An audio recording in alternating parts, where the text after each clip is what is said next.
Negara Malaysia kaya dengan pelbagai spesies ikan tempatan, baik dari yang sekecil lidi hingga yang bersaiz mega.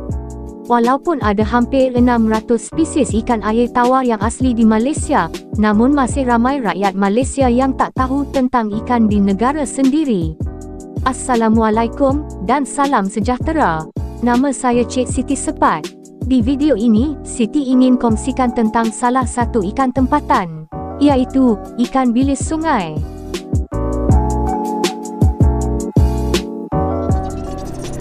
Video ini dibawakan khas oleh Jejak Air Tawar.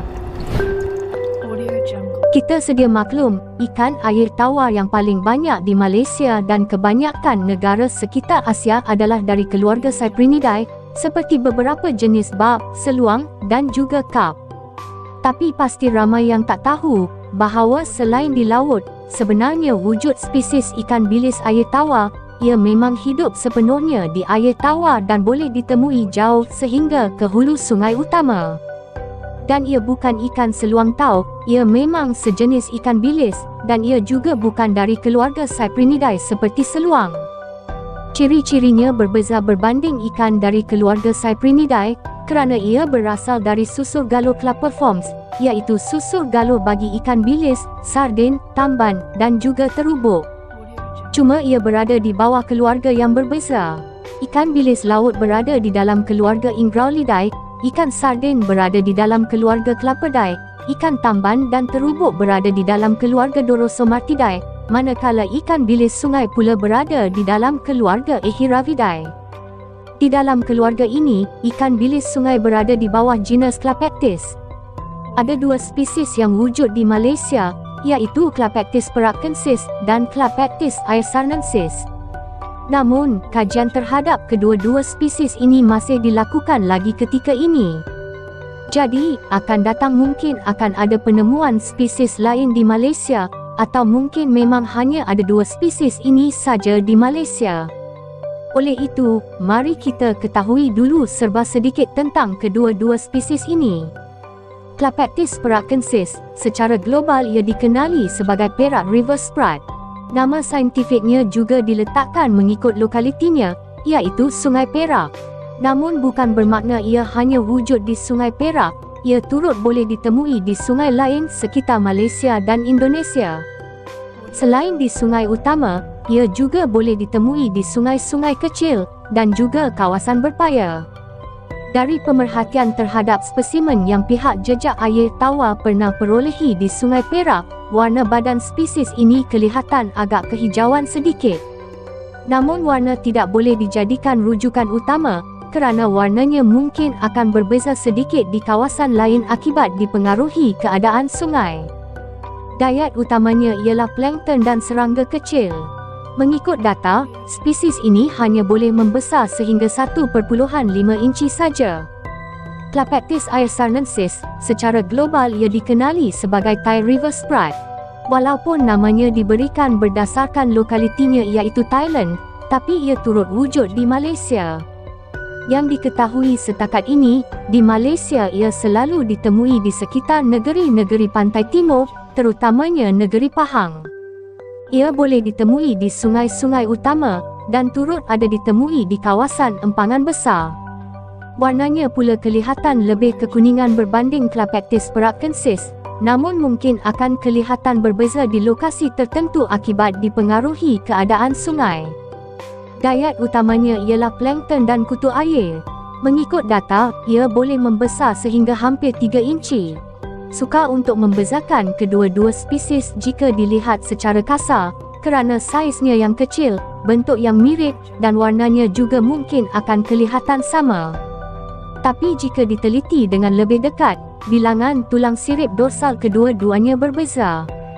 Clapectis paracensis memiliki sekitar 12 tulang sirip dorsal, manakala Clapectis aersarnensis memiliki 16 tulang sirip dorsal. Ikan bilis sungai bukanlah ikan yang komersial di Malaysia, malahan ramai yang tidak tahu tentang kewujudannya. Tapi di Thailand ia ada dikomersialkan sebagai makanan, seperti mana ikan bilis laut.